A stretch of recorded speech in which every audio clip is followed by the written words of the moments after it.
How do you lose your voice, your label, and your big brother, and still plan a comeback with half a lung? That's not a metaphor. That's Beanie Siegel's life. South Philly legend, Rockefeller enforcer, the guy who stood toe-to-toe with Jay-Z until the warm hugs turned cold shoulders. 1 minute you're family, next minute you're outside the velvet rope while security gets new rules. And just when the industry thought the story was over, court dates, Fed time, tax trouble, a drive-by that literally rewired his breathing, Bean says, "Cool. I'll bring my old voice back with AI no. Seriously, the same growl that made the truth a street scripture? He's rebuilding it with tech." Meanwhile, the loyalty myth starts to crack. The album that dropped while he was locked, the split that left him choosing sides, the Philly Civil War where a king gets checked backstage, add the whispers about money gone, deals vanished, and a net worth that doesn't match the influence. And you get the part of hip-hop history nobody likes to admit. Sometimes the real ones pay retail for being real. Today, we're unpacking the receipts. The rise that felt inevitable, the betrayals that felt personal, the bullet that stole his breath, and the plan to resurrect the voice that made him untouchable. If you grew up believing Rockefeller was unbreakable, this is the episode that explains why Beanie Sigel stopped believing first. And if you think this is just another fall-off story, wait till you hear how he's engineering his second wind. From Brotherhood to betrayal, Rockefeller wasn't a label, it was a last name. If you wore that chain, you weren't an artist, you were a cousin at the cookout. Jay at the head of the table, Dame doing the loud toast. And Beanie, he was the one everybody called when it was time to keep the perimeter respectful. The dynamic worked because each role was crystal. Jay handled boardrooms and blueprints, Dame handled heat and headlines, and Beans handled anything that required a chest to thump and a mic to testify. You could feel it on those posse cuts. The room changed temperature when his verse came. That wasn't marketing, that was presence. And for a minute, the system looked bulletproof. Tours sold out, films shot, state property moved like a unit, and the myth of rock loyalty got built brick by brick. Public handshakes, private hand signals. But families don't crack on the outside, they crack in whispers. First, it was the calendar. Jay getting more executive, dialing meetings no one else was invited to. Dame doubling down on the flamboyance that made him a legend and a lightning rod. Beans stuck in the middle, loyal by instinct, blunt by nature. He wasn't built to read between lines, he was built to draw them. Then come the little moments that mean everything. An album date decided while he's away. A phone that rings less when the headlines turn messy. Security protocols at events morphing from backstage? Of course, to wait here a second. You don't announce exile in hip-hop. You choreograph it with inconvenience. Suddenly, the guy who bled for the banner is outside the velvet rope, being told it's closed for a private section. Private? Since when? Beans never played the industry's polite game, which made him beloved by the streets and allergic to politics. That's perfect when the house is unified. It's a problem when the house is splitting. When Jay and Dame finally hit that point of no return, every rock soldier had to pick a hallway. Beans didn't want a hallway. He wanted the living room the way it used to be. But loyalty isn't a GPS. It's a coin toss when the map burns. He watched the brand he helped muscle into legend turn into a chessboard where he was the piece that never sat still long enough to be useful. And here's the quiet truth nobody likes admitting. Loyalty costs the most when paperwork is unclear. When jail time enters the chat. When court dates stack. When the media smells blood. Loyalty turns into logistics. Who's calling lawyers? Who's clearing budgets? Who's showing up? That's when family gets audited. Beans felt the math changing, the hugs got shorter, the sentences got vaguer, the Brotherhood started sounding like a press release. So the first crack wasn't a diss track, it was a disappointment, a human one. He wanted the big brother to make a big brother move. He wanted the co-founder energy to show up without a camera. He wanted that chain to mean something when life got expensive and ugly. Instead, he got silence, scheduling, and security guards repeating rules that didn't exist last summer. The message landed even if no one said it out loud. The rock was evolving, and the parts that didn't fit the new suit were getting hemmed off the jacket. That's how you go from Brotherhood to betrayal in hip-hop. Not with a bang, but with an RSVP that never arrives. And once that belief cracks, everything that follows feels different. The studio sessions, the interviews, the money conversations. When the foundation moves, the house creaks. And this house was about to make the loudest noise it ever had. But that was just the setup. Because once the walls started shifting, the truth didn't just walk in, it kicked the door. The truth hurts. 1999 to 2001. Before the betrayals and bullets, there was the truth. Not just the album, Beanie Sigel's entire existence felt like a dare to the industry. Can you handle someone this real? Picture South Philly in the late 90s. Corner store philosophy, dice games, and that heavy, slow confidence only survivors have. Dwight Grant wasn't chasing rap fame. He was trying to outrun the same streets that raised him. He didn't come with choreography or a marketing plan. He came with bars that sounded like case files. Then one freestyle changed everything. Word got to Rockefeller that this quiet storm from Philly could out-rap half the label blindfolded. Jay-Z brings him into the room, and Beans does what Beans does. No theatrics, just a stare and a verse that made everyone else suddenly forget theirs. It wasn't charisma, it was conviction. You could feel it. Jay knew immediately. This wasn't another rapper. This was a mirror the label didn't know it needed. By 1999, Beanie drops his debut, The Truth, and hip-hop hasn't been the same since. Kanye West and Just Blaze on the boards before anyone cared who they were, crafting beats that sounded like heartbreaks with a drumline.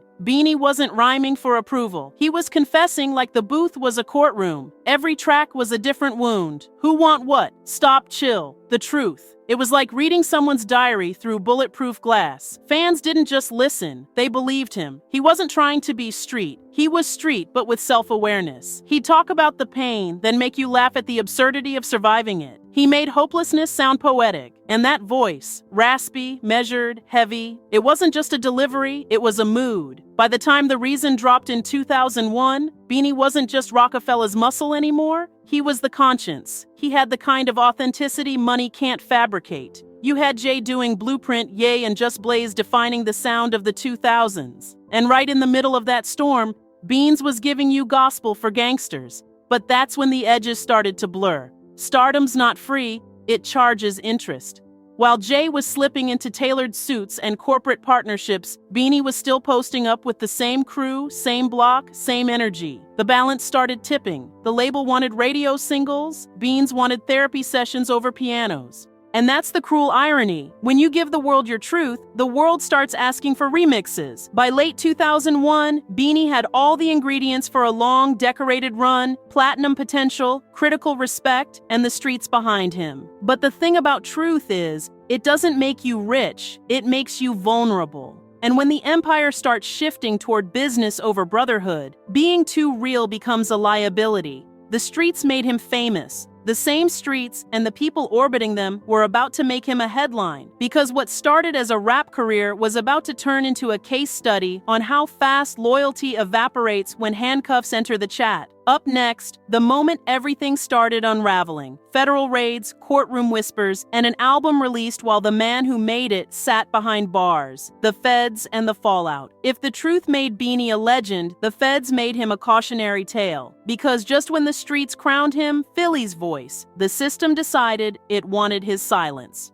2004. The year Beanie Sigel's name stopped showing up in liner notes and started showing up on court dockets.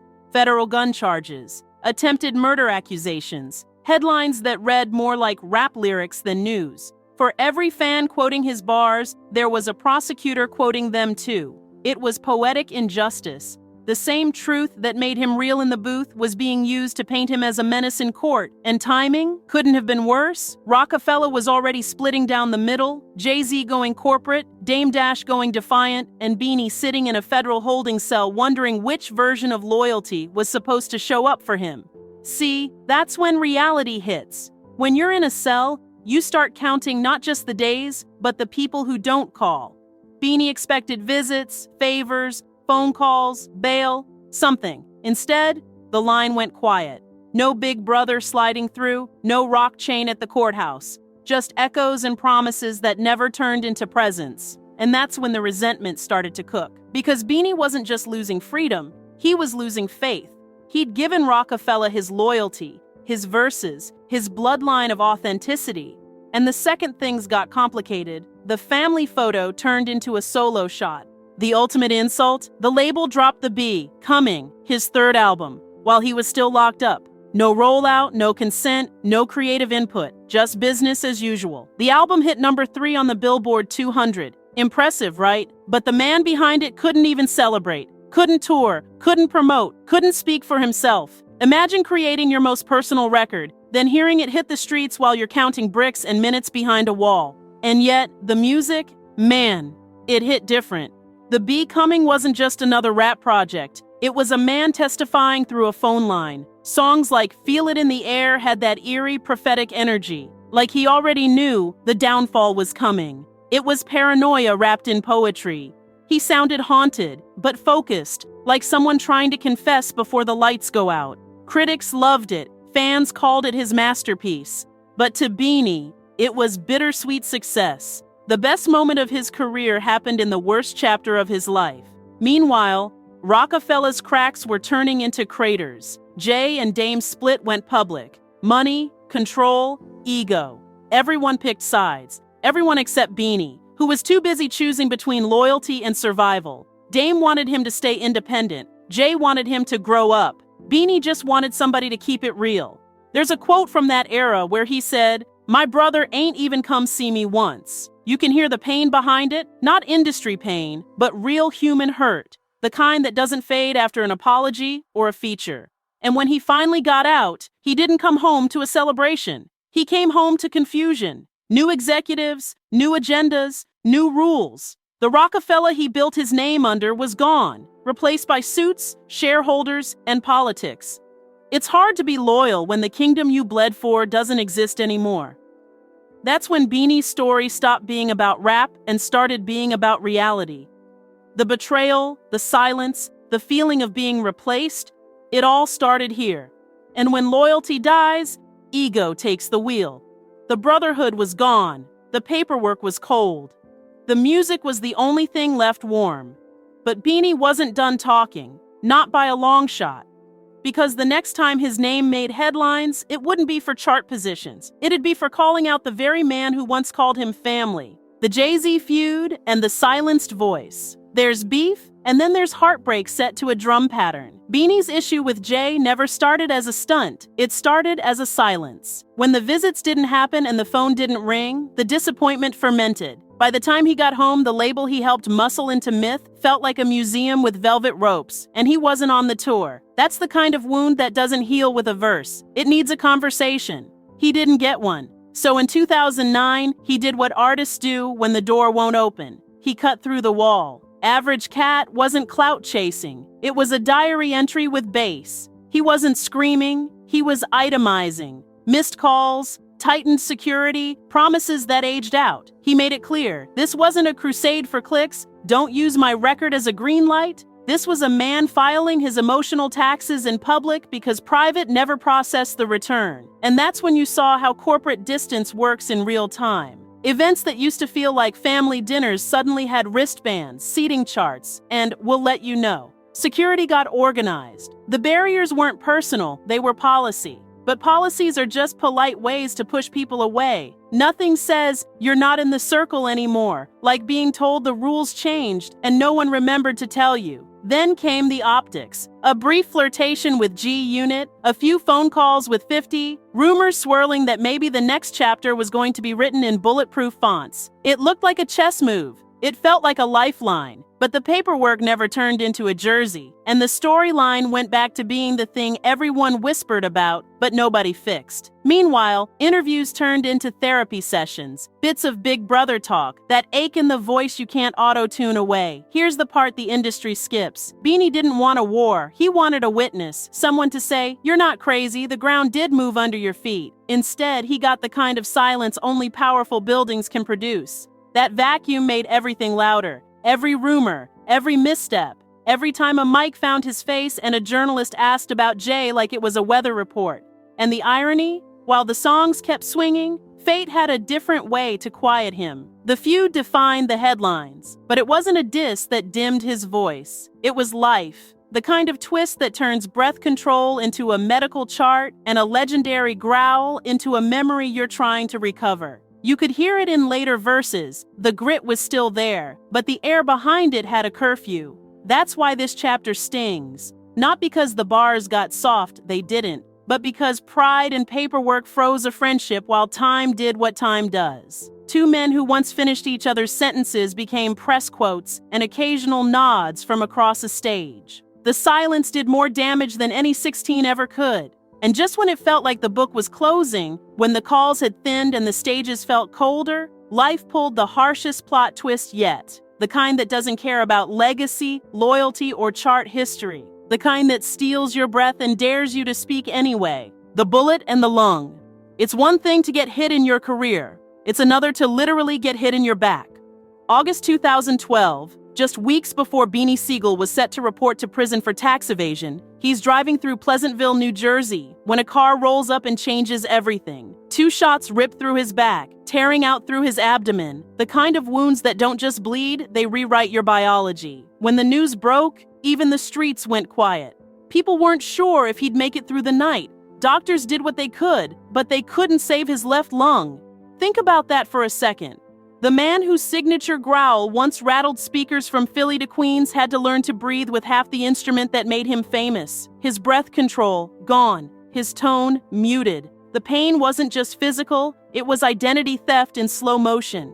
In interviews later, Beanie admitted that when he first tried to record again, he couldn't even recognize himself. I couldn't hear me. I'm used to sounding a certain way. I just had to embrace it. It is what it is, imagine that. The voice that made the truth legendary now sounded like a ghost of its former self. But the craziest part? He didn't stop. Within 2 years, he was back in the booth, dropping verses that hit even harder because now every word came with the weight of survival. The rasp was sharper, the delivery slower, but it carried the gravity of a man who'd seen death, jail, betrayal, and still refused to fold. It wasn't the same Beanie Sigel, but it was a stronger one. And when he stepped back on stage at Jay-Z's B-Sides concert in 2015, something shifted. The crowd didn't care about the missing lung or the years gone. They screamed like it was 2001 again. For one night, the Brotherhood felt restored. Beans and Jay shared that old energy. No cameras, no contracts, just 2 men remembering what it used to be. But even that peace felt temporary, like a truce between storms. Because the physical wounds healed slower than the emotional ones. His breath might have been shorter, but his list of regrets was long. Still, he refused to disappear. Beanie became a symbol of grit, proof that survival doesn't always sound pretty. You could see it in his face, hear it in his pauses. Every inhale was a battle, every bar a victory lap. And that was just the comeback story, because a few years later, Philly would test him again, this time not with bullets, but betrayal. A new generation of rappers, one of them from his own backyard, would push the wrong buttons and find out that Beanie Sigel might have lost a lung, but he hadn't lost his bite. The Meek Mill mess and Philly pride. Philly love is loud, until it isn't. For years, Beanie was the uncle figure of the city, the guy who made it out, then doubled back to hold the door. So when hometown energy turned sideways, it stung worse than any coastal feud. The spark started small. Rap politics. Who said what on whose record, who co-signed who, and then it caught the oxygen of social media. Suddenly, posts replaced phone calls, and pride replaced patience. Beans did what OGs do. He tried to set the temperature. A few comments turned into a crown.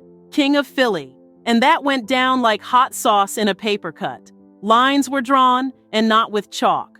1 minute it's tough talk, next minute someone's hand flies in a backstage hallway, and the internet gets a new meme for breakfast. The clip loops, the captions multiply, and the headlines write themselves. You can hear the laughter, you can't hear the context. What made it uglier was how personal it felt. This wasn't just 2 artists trading bars. This was family business getting aired on public access. Beans called out the younger star's judgment. He ain't took his fall yet, which was less an insult and more a warning from someone who's already paid the bill. But warnings don't viral. Conflict does. Philly split into corners while the rest of hip-hop reached for popcorn. And yet, beneath the noise, you could hear the wounded pride. Beans wasn't mad that someone swung. He was mad that anyone had to. He had spent a career shielding the city's reputation with steel verses, and now the city looked like it was shadowboxing itself. The OG tried to mentor. The mentee heard menace. Different eras, different rule books. In Beans' time, you pulled up and talked it out. In the new era, you post up and type it out. He responded the only way he knows. Pen sharp, chin up, no backpedal. A diss here, a dart there, nothing sloppy, everything deliberate. But there's a weird physics to legacy. The higher you've climbed, the messier the fall looks, even if you didn't slip. By the time the smoke cleared, no one had truly won. The city looked bruised, Beans looked tired, and the internet had already moved on to the next circus. Here's the real takeaway. That chapter wasn't about clout, it was about custody. Who gets to define Philly? The pioneer who built the road, or the sprinter breaking records on it? Beans didn't want the throne as furniture, he wanted it as responsibility. He wanted the next generation to inherit the crown without pawning the principles. And that brings us to the twist nobody saw coming. If the past few years were about being forced to live with a new voice, the next chapter is about taking the old one back, by any means available. Because while the timeline argued about titles, Beanie was quietly plotting something that sounded like science fiction and felt like justice. Up next, the AI resurrection. How a man who lost his breath found a way to make the world hear him again. AI voice and redemption. Here's the part nobody had on their 2000s bingo card. The street poet who lost a lung decides to rebuild his voice like it's a classic car. Not the brand, not the image, the actual sound. While the timeline argued about who's king of Philly, Beanie was in quiet rooms with engineers and laptops, feeding old acapellas and studio stems into a machine that could learn how Beans sounds when he's being Beans. Think about the audacity. The voice that made the truth a confession booth, the cadence, the grit, the air between the bars, reverse engineered from the archives. You hear a snippet and it's like a time machine. 2001 in your headphones, but with 20 plus years of scars baked into the pen. He's not trying to fool you. He's trying to free himself from the injury that stole his breath and the industry that tried to steal his story. Of course, the internet did what it does. Is this ethical? Is it cheating? Is it even him? Here's the difference. The fingerprints are still his. He's not borrowing a stranger's voice. He's restoring his own. Same writer, same mind, same pain, new tool. If anything, it's the most Beanie move ever, refusing to let fate do the last edit. And the symbolism is crazy. For a decade, everyone else remixed his legacy. Labels, headlines, algorithms. Now he's remixing himself. It's bigger than nostalgia. It's control. The man who once rapped like he could see storm clouds before they formed is literally building a weather system that lets him speak the way he was born to. Call it sci-fi. Call it stubborn. He calls it necessary. You can hear the intention in the way he talks about it. This isn't a trick. It's a second wind. Imagine a record that blends the hunger of the reason with the lived wisdom of everything that came after. The courtrooms, the silence, the bullets, the bruised brotherhood. Not a victory lap. A verdict, and when he performs, he can choose. Raw new voice for the testimony, AI restored timbre for the classics. 2 instruments, 1 author. Will the industry embrace it? Honestly, it doesn't matter. Beanie isn't chasing statues or playlists at this point, he's chasing closure. The kid from South Philly who never begged for the spotlight is using a tool the spotlight doesn't understand to say what he still needs to say. That's redemption with a timestamp, and it reframes everything. The net worth whispers, the what ifs, the lost years. You can measure a career in plaques, or you can measure it in defiance. Beans picked defiance. The man who spent half his life being too real for radio just hacked the radio's rules. Not to cosplay the past, but to finally finish the sentences life kept interrupting. So when you hear that familiar growl glide back over a beat, don't call it a comeback line, call it a correction. The voice they thought was gone found a new door, and once it opens, we're right back where this story always lived. Inside bars that sound like warnings and prayers at the same time.